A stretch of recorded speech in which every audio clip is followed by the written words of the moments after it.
Reading through First Chronicles 13, I noticed something that I had never noticed before. And that's when Uzzah reaches out to grab hold of the ark to catch it from falling and is struck down there. The place that this happens at is at a threshing floor. And I know that those are very theologically charged locations.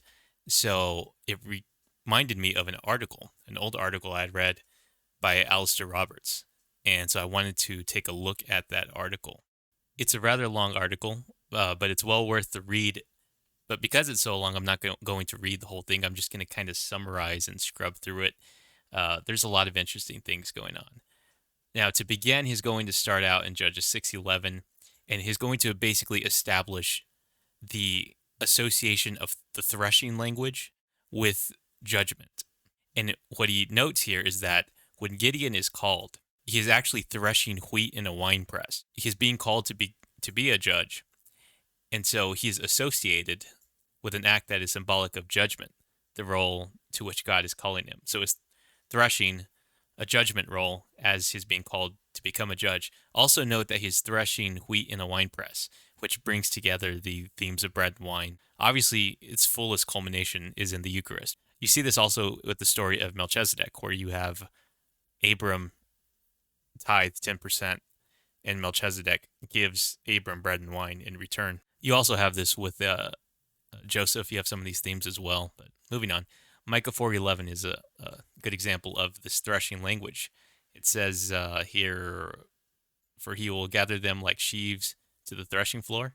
Arise and thresh, O daughter of Zion, for I will make your horn iron, and I will make your hooves bronze, and you shall beat in pieces many peoples." Of course, this hooves of bronze reminds me of in Revelation, where Jesus' feet are made of bronze. Continuing further down, the well-known sign that Gideon asks for, that this whole episode actually takes place on the threshing floor. So he gets two signs, and the signs kind of in reverse. They're like inverted, so the fleece is wet and the floor is dry, and then vice versa. But it happens at a threshing floor. I would suggest that the idea of judgment and testing are two themes that are kind of related in some sense, but I think that they're related in the threshing type language. It's judgment and testing, I think, are the ways that we can see that. Continuing further down in Judges 7:13, there's this Midianite man who has a dream, and he dreams that this loaf of barley bread tumbles into the camp of Midian and like knocks everything over, and the guy actually interprets that as being Gideon. And this is where, again, another theme that is going to come out. So we had judgment on one hand, and now you have the sexual imagery on the other hand. So Hosea 9:1, Yahweh declares, "Do not rejoice, O Israel, with joy like the other peoples, for you have played the harlot against your God. You have made love for hire on every threshing floor." And here's kind of what I was getting at earlier with the idea of testing and judgment, because that both of those themes, also testing and judgment, are also kind of seen in the Numbers 5 jealousy inspection. And this kind of overlaps a little bit with some of those themes. So that's kind of why I think that might be a way to think about this stuff. This is actually really interesting section. I'm not going to read through it, but check out the article. There's some really interesting stuff going on in there with the millstone imagery. Isaiah 47:1-3 is very illustrative of this kind of stuff. "You shall no more be called tender and delicate. Take the millstones and grind the mill. Uncover thy locks, make bare the leg." There you have, it's just clear threshing language and the sexual imagery. Here we have the goel and the grain. Now, to understand this or to fully appreciate this, we'll have to look at Deuteronomy 25 here. Since I don't know how familiar we are with all of this stuff, let's just go ahead and take a look at Deuteronomy 25.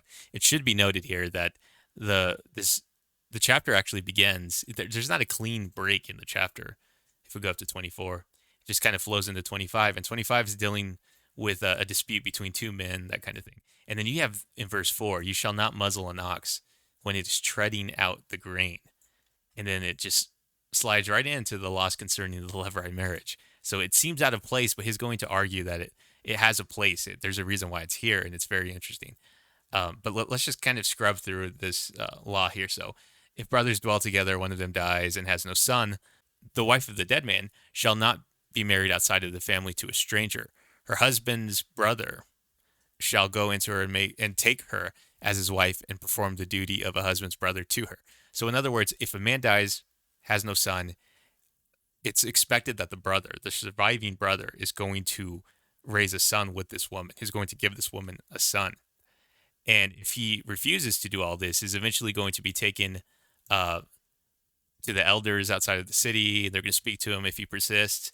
Then the brother's wife shall go to him in the presence of the elders and pull his sandal off his foot, and spit in his face. And she shall answer to him, so shall it be done to the man who does not build up his brother's house. And the name of his house shall be called in Israel the house of him who had his sandal pulled off. So very strange stuff. Let's return back to the article, though. So that's what's behind Deuteronomy 25, the kinsman redeemer idea. Now, he's going to say that in Ruth, specifically here in chapter 3, we have a lot of sexual imagery going on. The climactic chapter really in this book is chapter 3, and there it actually takes place at a threshing floor, as he points out here, the trysting place of lovers and sexual partners. That is a threshing floor. An account in which a man drinks and is uncovered might remind us of Genesis 9:21, Ham and Noah, but perhaps more significantly of Lot and his daughters in Genesis 19, the event from which the Moabite people came. Ruth is a Moabitess. Ruth's righteous action echoes that of her unrighteous ancestress. A number of commentators observe that the uncovering of the feet in Ruth is language that is euphemistic elsewhere in Scripture. So the point is, feet, not always, but sometimes refer to the private parts, to genitalia. So with that in view, the threshing floor is the place where the grain is trodden out by the cattle. Ruth uncovers the feet of Boaz and lies at them, as one to be trodden. While I do not believe that Ruth 3 speaks of sexual intercourse occurring between Boaz and Ruth, the action of Ruth symbolized a sexual relationship with Boaz. Ruth comes to Boaz at the time of harvest and fertility. Boaz himself is lying at the end of the heap of grain. At the conclusion of the scene, Boaz gives Ruth 6 ephahs of barley. The visual imagery here is worth noting. Boaz pours his seed into Ruth's cloak, which she presumably carries in front of her in a manner similar to that of a woman with child. This all occurs at the time of the first fruits, suggesting a promise of more seed and harvest to come. The fact that this whole story is occurring in Bethlehem, the house of bread, might also be worth reflecting upon. And he's going to continue it with some of the imagery in Song of Solomon. Now, the ox treading out the grain. And he's going to speculate here the sexual connotations of the uncovering of the feet may come into sharper focus through a reflection upon the meaning of the threshing floor and the broader symbolism that is opened up in the context of the Levirate commandment in Deuteronomy 25. Immediately preceding the teaching concerning the Levirate, we read a commandment that appears peculiarly out of place in its context. You shall not muzzle an ox while it treads out the grain. We have biblical warrant for a symbolic interpretation of this particular verse. Is it oxen God is concerned about, or does he say it altogether for our sakes? For our sakes, no doubt, this is written, and that's 1 Corinthians 9:9 and 10. I would suggest that the meaning becomes clearer as we view the passage through the lens provided to us by the book of Ruth. The treading out of the grain on the threshing floor refers to the relationship between the Goel, or kinsman redeemer, and the widow of his near relative, for whom he is raising up seed. The kinsman redeemer is the ox on the threshing floor, and the treading is the sexual act through which seed is produced for the widow and her deceased husband. In the book of Ruth, we see the themes of Deuteronomy 25:4 and those of 25:5 through 10 closely aligned. Ruth is the grain to be trodden by Boaz, the ox on the threshing floor, at whose uncovered feet she lies. As the genitalia of the kinsman redeemer symbolically perform the same action of the oxen's feet on the threshing floor, I believe we can hear the full euphemistic character of the language of uncovering the feet without saying that Boaz's genitalia were actually uncovered by Ruth. Rather, Ruth enacted the euphemism of the ox treading out the grain as a symbol of the role that she was calling Boaz to perform on her. Now, I'm slightly going to disagree with him on that point. I'm not sure. It's maybe possible that he takes the voyeuristic view of Genesis 9. He brought that passage up earlier with Ham, and I did a video on that just recently. And I believe that by far the best interpretation is the maternal incest view. If he takes the voyeuristic view, he may be trying to distance what Ruth does with what Ham did. I don't believe at all that that's what Ham did. I believe there was an actual violation. And in that video, I go over the attack on the bride motif, right? As specifically the attack on the bride to interfere with the rise of the Messiah, the line, the seed promise of Genesis 3:15. And this would actually fit that context very well, because here we have Ruth uncovering Boaz, but not to shame him, but so that she could become, it's a marriage proposal basically. And eventually this line is going to produce the Messiah. So it's actually a reversal of Genesis 9 in that the seed is actually produced from this union, whereas in Genesis 9, there's an attack on the bride in the raising up a false seed. What I think further demonstrates this is in Ruth, you also have this language repeated a couple times. Here it's, this is Ruth 2:8, and he says, "Then Boaz said to Ruth, 'Now listen, my daughter, do not go and glean in another field,' so on and so forth." But that language of the daughter, he refers to her a couple times. In fact, in the passage in 3:10 also, he says this. So there's a passage we were just at. And again, he says, "May you be blessed by the Lord, my daughter." Now, of course, he's eventually going to marry this woman. But it is just very interesting that you do have, again, that family kind of language. Again, if you haven't seen the other video, the attack on the bride in Genesis 9 and the curse of Canaan, the sin of Ham, go check that out, because it really fits very nicely with what's going on here. So I don't believe that we need to see what Ruth did purely as euphemistic. I believe she may very well have uncovered Boaz. Now, I don't think she did anything, but I do think it was a marriage proposal, essentially. Now, continuing back to the article, the treading out of the grain yielded both sustenance and seed. The symbolic commandment of Deuteronomy 25:4 teaches that the ox should not be denied his part in the sustenance produced by his labors. In terms of the Levirate commandment, the application should be clear. While raising up seed for his brother through sexual relations with his widow, treading out the grain, the ox, the kinsman redeemer, should not be prevented from enjoying the usufruct of the inheritance that he is now holding in trust for his future nephew, which equates to his not being muzzled. If we connect the unmuzzled ox law of Deuteronomy 25:4 with that which follows, we can see that 1. Feet are already in view within the passage. 2. The action of the feet is symbolic of the action of the genitals. Connecting this with Ruth 3, even more can be teased out. A contrast and parallel can be drawn between the removal of the sandals of the unwilling kinsman and the uncovering of the feet of the willing kinsman.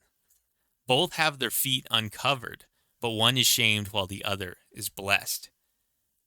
And here he's going to go into some James Jordan stuff about the cleanness of animals, uncleanness, and the hooves. Again, well worth reading, but I want to continue down. There might also be sexual imagery at play here again, speaking of the removal of the sandal. Through the removal of his sandal, the unwilling kinsman is symbolically castrated, while the willing Goel has his genitals uncovered for sexual intercourse. I thought that was really interesting, because I think he is onto something. I think that is what's going on. I do think it's a symbolic castration. Now, here, Threshing Floor and Temple, this is actually what triggered the whole thing, is the passage in 1 Chronicles 13, and of course that connects to 1 Chronicles 21, where we have where David takes the census. The angel of the Lord comes to Jerusalem to destroy it, but in an event that powerfully echoes the Akedah, Genesis 22, this is the binding of Isaac. The angel is instructed to restrain the sword in his hand at the threshing floor of Ornan the Jebusite. So there we are again with the threshing floor. Both the Akedah and the stain of the hand of the angel of the Lord occur at Mount Moriah, Genesis 22 and 2 Chronicles 3:1. Instead of destroying Jerusalem, the angel's sword is sheathed as the threshing floor becomes a site of animal sacrifice. This is significant. The only time you have Mount Moriah mentioned is in the binding of Isaac and the end of this passage here in Chronicles, where the angel of the Lord is over the threshing floor site, which becomes the future temple site, which itself is interesting because you have here then the echo of the binding of Isaac, which calls Isaac is called Abraham's his only son, even though he's not biologically his only son. But you have the deliverance of the only son, and the angel of the Lord is actually the one that stops it. Of course, if the angel of the Lord is a Christophany, right, he's a pre-incarnate appearance of the second member of the Trinity. You have the second member of the Trinity, Jesus, become incarnate and himself be crucified on our behalf at the same site, Mount Moriah. I mean, it's the same temple site. So it's really interesting how all of those echoes all come together. The threshing floor is the site of judgment and testing, the site of terrifying divine presence, the site of divine provision and deliverance.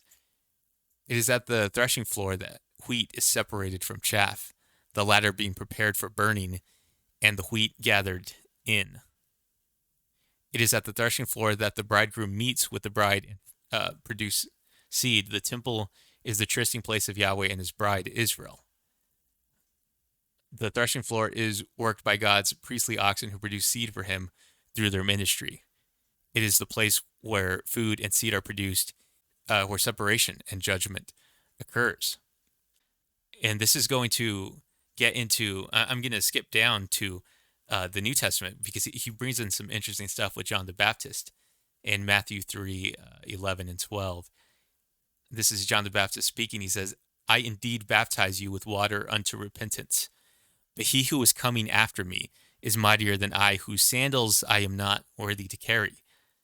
He will baptize you with the Holy Spirit and fire, his winnowing fan in his hand, and he will thoroughly clean out his threshing floor and gather his wheat into the barn. But he will burn up the chaff with unquenchable fire.